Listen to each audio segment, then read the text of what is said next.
The severed head of a four-armed alien stared up at me from its cradle of crystalline sand, all 6 eyes glazed over in death's final embrace. I had warned them about hunting humans. Now, as I record this final log entry in a dank cave on Kraton, I realize the bitter irony. After 36 cycles as the galaxy's most elite bodyguard, I would die because a spoiled heir couldn't be bothered to research his prey. The acrid smell of burning plasma mingles with the metallic tang of blood, and somewhere in the darkness, I hear the whisper of boots against stone. They're coming, these beings we so foolishly dismissed as primitive. These SEAL trainers who turned our prestigious hunt into a masterclass of creative slaughter. I should start at the beginning, though time grows short. The Trocalian Empire spans 17 star systems, and among its elite families none commanded more respect or fear than the House of Ryu. As Chief of Security for Master Ryu, I had witnessed countless demonstrations of both his business acumen and his ruthlessness, but nothing in my extensive experience could have prepared me for the events that would unfold when his son Jin decided to prove himself through our people's ancient hunting tradition. The first warning signs appeared during what should have been a routine briefing in Master Ryu's private chambers aboard our orbital station. The room, with its rare crystalline windows offering a panoramic view of our purple-hazed homeworld, had witnessed countless strategic discussions. But that day, as Jin strutted in wearing his modified military uniform, purchased, not earned, I felt an unfamiliar sensation in all 4 of my stomachs. Dread. Kai? Master Ryu's voice carried the weight of centuries of nobility. My son has chosen his prey for the manhood hunt. You will ensure his success. Jin's mandibles clicked in what we Tricalians consider a smile, but there was something unsettling in the way his secondary eyes refused to meet mine. I found something special, Father. Not like Cousin Vex's boring Centaurian hunt or Uncle Kral's predictable Martian expedition. I've discovered a species that will make me legendary. I should have spoken up then, should have demanded details, but in our society questioning an heir's judgment was tantamount to suicide. Instead I bowed respectfully, all 4 arms crossed in traditional salute, while Jin activated a holographic display of a blue-green planet. Earth, he announced proudly, as if revealing the location of ancient treasure, a protected world in the backwaters of the galaxy. Their technology is primitive, their defense is laughable, but, he paused for dramatic effect, they have warriors who train their planet's most elite aquatic predators. The next several days were a blur of preparation. Our ship, the Shadow of Glory, was equipped with the latest in cloaking technology and extraction equipment. Qin assembled a hunting party of 20 young nobles, each more arrogant than the last. They spent the journey boasting about their previous hunts, comparing weapon modifications, and wagering on who would draw first blood.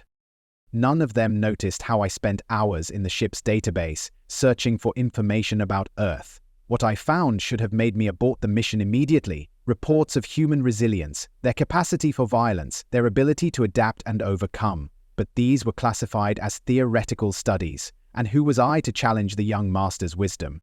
The extraction itself was flawlessly executed, or so we thought at the time. Our sensors identified the target group at a coastal facility marked Naval Special Warfare Training Command.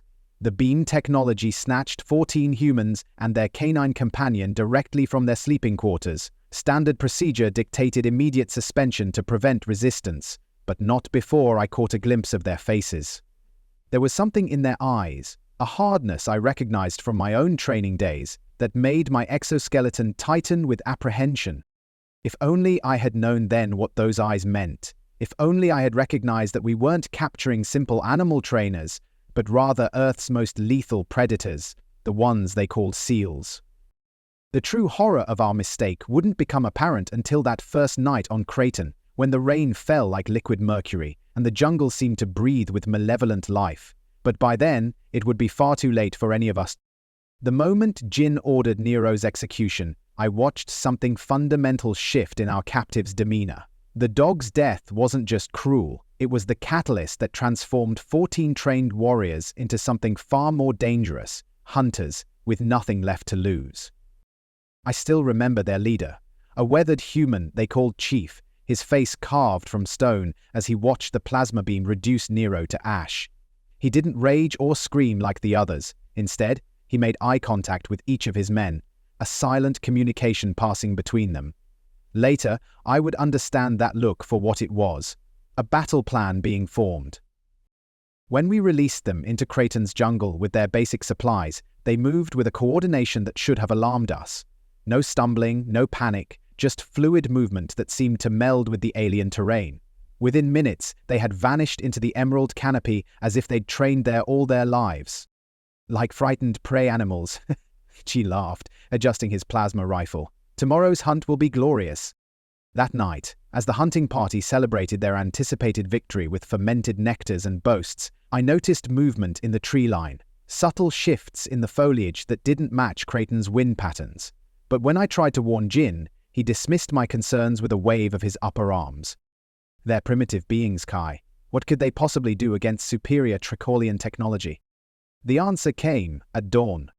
The first trap was elegant in its simplicity. Talak, our lead tracker, was so focused on following the obvious boot prints that he never looked up to notice the altered canopy. The ground beneath him simply vanished, sending him plummeting onto sharpened stakes that had been carefully carved from local hardwood. But it was the biological warfare aspect, the contaminated spikes, that truly showed we weren't dealing with simple prey. Impossible, Jin whispered, as we watched Talak's body convulse with infection. They couldn't have learned Kraton's flora so quickly. But they had. Somehow, in less than a day, these humans had identified which woods would hold an edge, which vines could bear weight, and which biological contaminants would bypass our advanced immune systems. The tree spring trap that claimed 2 more hunters was even more sophisticated. The humans had calculated the exact tension needed to turn a fallen trunk into a lethal projectile.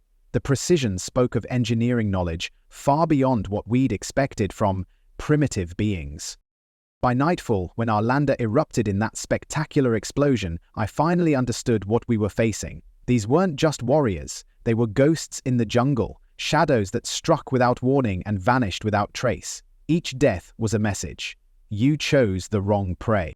I watched Jin's confidence crumble as reports of casualties kept coming in. A hunter found with his breathing apparatus filled with corrosive sap, another who stepped into what appeared to be a shallow pool, only to discover it was a carefully camouflaged pit leading to an underground river. The humans were using Kraton itself as a weapon, turning our hunting ground into their killing field. But it was the psychological warfare that truly broke our hunting party. The way they would let us glimpse them through the trees, always just out of weapon range. The strange clicking sounds in the darkness that we later realized were hand signals. The discovery that they were marking each kill with tally marks, letting us know they were counting down. By the 4th day, when we found Vexthril impaled on a branch, with his own severed arms arranged in a grotesque parody of our traditional salute, even Jin had to admit we were no longer the hunters. The cave seemed like salvation when we first discovered it, a defensible position where we could wait for rescue. How wrong we were. It would become our tomb, a fact I'm certain the humans knew when they deliberately herded us here through a series of increasingly deadly encounters. By then, our hunting party had been reduced to just 3. Myself, the increasingly unhinged Jin, and K-Twain, whose once pristine armor was now caked with the dried blood of his fallen companions. The past few days had transformed Jin from an arrogant noble into a trembling wreck. His secondary eyes twitched constantly, and his mandibles clicked with nervous energy. "They're not natural," K-Twain muttered, his voice echoing off the cave walls. "Did you see how they moved during the last attack? Like they could see in the dark, like they knew exactly where we'd be." He wasn't wrong. The humans had demonstrated an uncanny ability to anticipate our every move. They had studied us while we foolishly thought we were studying them.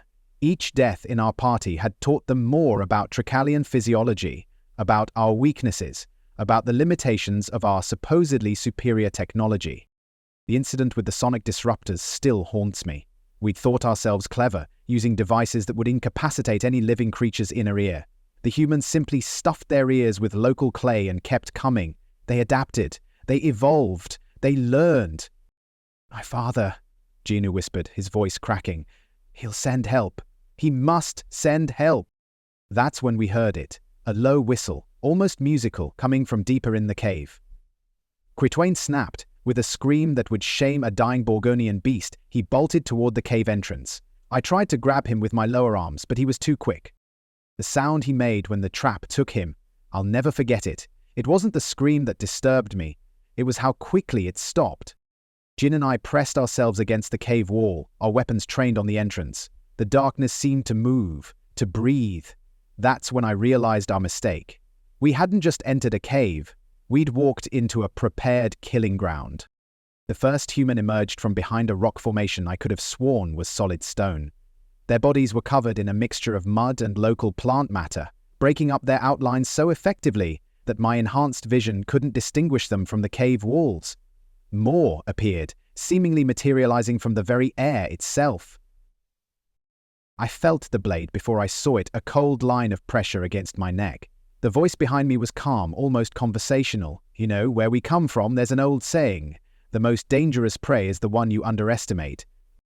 As my life ebbs away and I record these final moments, I can hear them surrounding Jin. The leader, the one they call Chief, steps forward, his face still bearing the same stone-cold expression from when we killed their dog. Jin begins to babble about dolphin trainers, and I see the dark amusement in the human's eyes.